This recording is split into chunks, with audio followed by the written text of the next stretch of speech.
Writing code in Java language is mainly for computers to understand, but it's also supposed to make sense for us programmers too. You'll most likely be working in a team of programmers reading other people's code while others reading your code.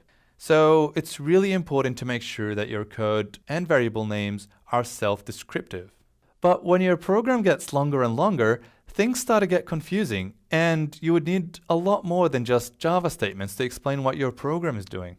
This is why Java allows you to add notes or comments in between your lines of code like that. These lines of code would be entirely ignored by the computer when running your program. But for anyone else reading your code, it would explain a lot. To add a comment in your code, simply start the line with those two forward slashes over here.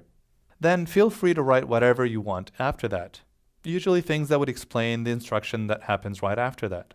And when you actually run the program, the computer would just ignore any line that starts with those two forward slashes and run the actual lines of code in between.